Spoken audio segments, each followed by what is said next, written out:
What would you say is the biggest challenge that you have faced, and how have you overcome that particular?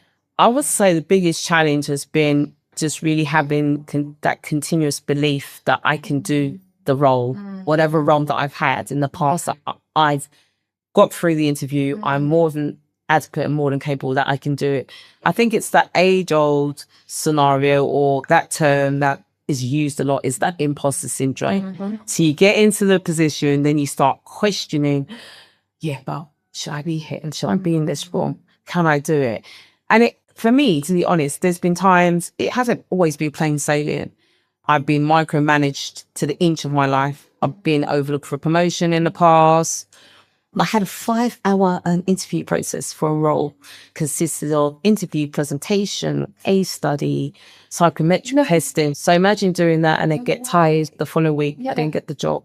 Wow. Which was quite crushing. I questioned myself. And then, funny enough, a few months later, they said, "Oh, I'd like you to come on board to the same team." But not at the high level I applied for, but at the low. Yeah. And then I was asked, "Oh, there's a few people that are going to be joining in a few months. Can you train them?"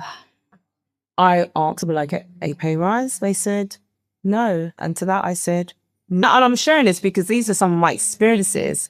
And I suppose what has got me through it is that I've had to really encourage myself, talk to myself, and really ensure that I've got the right people around me. So from colleagues and through to family and friends as well. People that say, yes, you can. You're more than capable. You can do this. Sometimes you don't always feel like you can, and I have to say to myself, no, you can do this. You're more than good enough. And I think when I started to really believe it, and not just because people were telling me, but really believe it in myself, that's when I started to see the shift and started to see the change. So I got to a stage, and I think life teaches you go through so many journeys and lessons in life, both personally and professionally. Yeah. And often when you've got stuff going on in your personal life, it impacts your professional life. Like I'll share this. So during the financial crisis, I'm doing my master's in law and I'm working full time. And then my sister passed away during that time. And that was really challenging and very difficult. Yes, of course. But how I dealt with it, I kept working. Not that I couldn't take time off, but that was me. And I kept giving to my team. My team was like, "Oh my gosh, you're just showing it all the time. I was some this bubbly person." But it was just my way of dealing with it. And then I thought to myself, well, my sister wanted to be happy. Of course. I'm not going to just be at home. And I'm not saying for people that obviously face bereavement not to do that. But for me, it was like, keep going. One doesn't keep going a different way. Yes. And it just... One of the things, she lived a life of intention. I said, I'm going to do that. I'm going to make the best out of the opportunities and the open doors. I like to study. I'm always studying. So I last year completed the International Compliance Association graduate diploma in governance, risk and compliance. Amazing. Fantastic. I know you wanted the belt. Yeah. It's so great. Just in terms of, it was a way for me to really, kind of rubber stamp the work I've been doing in compliance for so long, but also learn lots of different strategies and ways of thinking.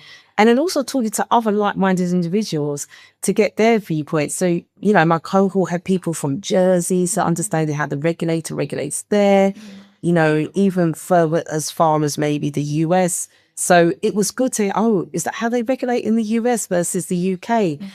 So one of my key points or takeaway points is that no matter where you are on your journey, that no experience is wasted. Nothing is wasted.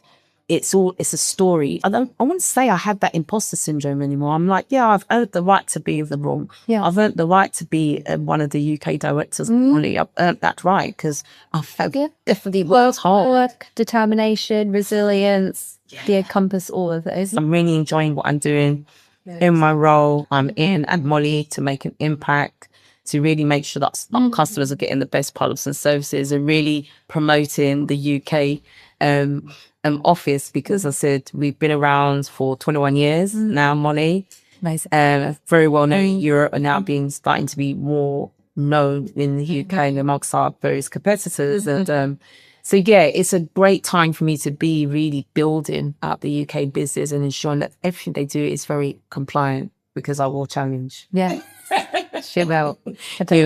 Yeah, and being that trusted advisor, being someone that they will come to me with any questions, ideas. I think it's really important when it comes to relationship, managing those relationships, maintaining them, sustaining them, and be really interested in what the business is doing and really wanting to understand and be on their level, be on understanding from a data perspective, what they're looking at, why they're looking at, how they look at it, how they interpret data, how that differs, and really understanding someone's role to be able to then give them the best possible guidance and support as well. So having been at the regulators definitely helped me as well, because when I'm looking at various things, being able to put on my ex-regulator hat and think, well, we need to make sure we do X, Y, and Z, because if the regulator ever came and said, oh, so can you tell us about this? Being able to have those audit trails. I'm an audit trail person. Evidence. Yeah. Because anybody can say, oh, we do this, but you have the evidence, you have the document. Have you documented your rationale, how you've made decisions, why you've made changes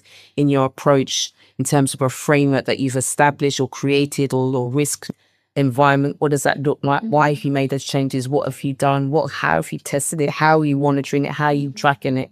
How does it comply to regulations? Are you updating your policies and procedures in line? Are you training, ensuring that staff-focused organizations are aware, have an awareness and an understanding of the why, and not just saying this is the regulation, but what the regulation is and why it applies to them individually as well as a wider team. It's really important to be able to distill that information down into really basic language, because you can take it for granted as a compliance officer is that you know it and that someone else will know it, and they'll just be looking likely. And I think one of the things I've seen for me over the last year, being able to be in spaces with other leaders who've been doing the role a lot longer than me, whether it's better compliance or MLRO, and getting those insights as well.